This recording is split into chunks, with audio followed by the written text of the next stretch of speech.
The life and sad ending of Paul Lynde.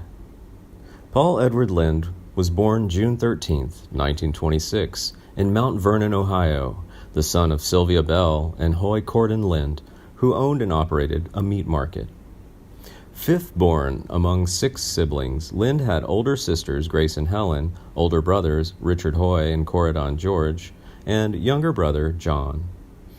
His favorite brother, Corydon, died in 1944 at the age of 21 at the Battle of the Bulge in World War II.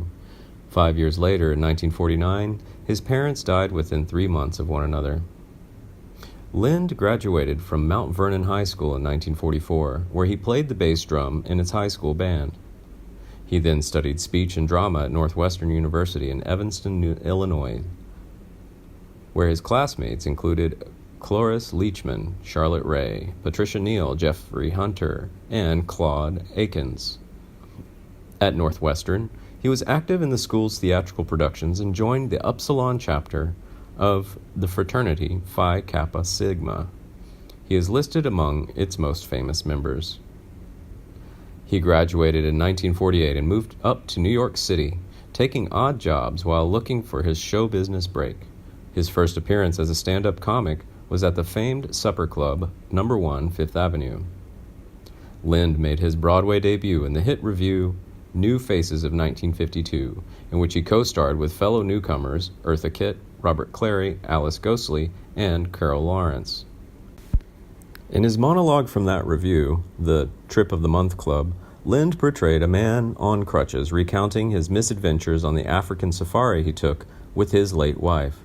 The show was filmed and released as New Faces in 1954. After the revue's run, Lynde co-starred in the short-lived 1956 sitcom Stanley, opposite Buddy Hackett and Carol Burnett, both of whom were also starting their careers in show business. That year, he guest-starred on NBC's sitcom The Martha Raye Show. Lynde returned to Broadway in 1960, where he was cast as Harry McAfee, the father in Bye Bye Birdie. He also played the role in the 1963 film adaptation. That year, he recorded a live album, recently released, issued as an LP record. All 6 tracks were written by him. Once he could afford writers, he rarely used his own material until his tenure on the Hollywood Squares years later. Lynde was in great demand in the 1960s. During the 1961-62 television season, he was a regular on NBC's The Perry Como Show as part of the Kraft Music Hall Players with Don Adams, Kay Ballard, and Sandy Stewart. He was a familiar face on many sitcoms, including The Phil Silvers Show, The Patty Duke Show, The Munsters, The Flying Nun, Gidget, I Dream of Jeannie, F Troop, and a variety of shows such as The Ed Sullivan Show and The Dean Martin Show. He also was featured in a number of 1960s films, including Send Me No Flowers and The Glass Bottom Boat, both starring Doris Day. Lynde's best-known sitcom role was on Bewitched. In 1965, Lynde made his debut appearance on Bewitched during the first season episode Driving is the Only Way to Fly. His role as mortal Harold, Samantha Stevenson's nervous driving instructor, was well received by viewers. Lynde also impressed series star Elizabeth Montgomery and her husband, director-producer William Asher, who created a recurring role for Lynde as in Dora's practical joking brother, Uncle Arthur. Lynde made 10 appearances on Bewitched as the beloved character, the first being The Joker is a Card. The air date for that episode was October 14, 1965. His final appearance in the sitcom was in The House That Uncle Arthur Built, February 11, 1971. In the series' 7th season, Lynde, Montgomery, and Asher became good friends and were regularly seen together off the set. In 1966, Lynde debuted on the fledgling game show The Hollywood Squares and quickly became its iconic guest star. Eventually, he assumed a permanent spot in the center square, a move that ensured he would be called upon by contestants at least once in almost every round. Despite an urban legend to the contrary, Lynde remained in the center at the producer's discretion. Appearing a total of 707 times, Lynde garnered considerable fame and wealth from the series. Lynde eventually became disenchanted with being what he called boxed into Hollywood squares, and he departed the series in 1979. In voice acting between 1969 and 73, Lynde did extensive voice work on animated cartoons, particularly those of Hanna-Barbera Productions. In 1972, Lynde starred in short-lived ABC sitcom The Paul Lynde Show. The series was a contractual fulfillment to ABC in place of an aborted 9th season of Bewitched. Lynde starred as Paul Sims, an uptight attorney and father who was at odds with his liberal-minded son-in-law.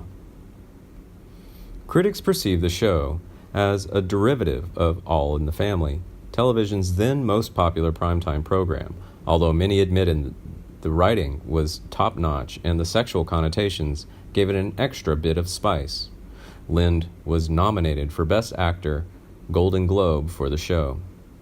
Scheduled opposite the first half of the Top 30 hit, The Carol Burnett Show on CBS, and the Top 20 hit, Adam 12 on NBC, the series garnered low ratings and was canceled after a single season. Then, Lynde was a fixture on the Kinley Players summer stock theater circuit, appearing in Don't Drink the Water, 1970 and 1979, The Impossible Years, 1969 and 1978, Mother is Engaged, 1974, My Daughter is Rated X, 1973, Plaza Suite, 1971, and Stop Thief Stop, 1975. In all, he appeared in 9 Kinley Players productions, more than any other headliner. Lynde's continuing popularity led to his being signed by ABC to host a series of specials from 1975 to 1979, including the Paul Lynde Comedy Hour, the Paul Lynde Halloween Special, and Paul Lynde at the Movies. Lynde was a regular guest on the variety show Donnie and Marie between 1976 and 1978, until he lost his guest starring role to very public drunk arguments with police officers. Acting jobs continued to be scarce for Lynde, although it is unclear whether or not this was related to his alcoholism, which made him difficult to work with. As demand for his services declined, he accepted a wider variety of job offers. In the 1979 comedy The Villain, he appeared as Indian Chief Nervous Elk alongside former Bye Bye Birdie co-star Anne Margaret. This was his final film role. Back in 1976, at the 6th Annual American Guild of Variety Artists Entertainer of the Year Awards, Lynde received an award for being voted the funniest man of the year. In his personal life, despite his campy and flamboyant television persona, his sexual inclination and orientation, to the much surprise of everyone, was an open secret. Though he never publicly announced or acknowledged, it is fervently said that he was gay. Lynde struggled with alcoholism and had numerous run-ins with the law, including frequent arrests for public intoxication. Peter Marshall and Kay Ballard confirmed that Lynde, when inebriated, was quite cruel and would sometimes ridicule his friends. Determined to get his life back on track, Lynde became sober and drug-free in early 1980. Sadly, on January 10, 1982, after Lynde failed to attend a birthday celebration, friend Paul Baresi became concerned. When he and another friend, actor Dean Dittman, could not get an answer after calling him on the phone and knocking on his door, Baresi broke into the side entrance of Lynde's home in Beverly Hills, California, and found him dead in his bed. He was 55 years old. The coroner ruled the death as a heart attack. Lynde's cremated remains are interred at Amity Cemetery in Amity, Knox County, Ohio.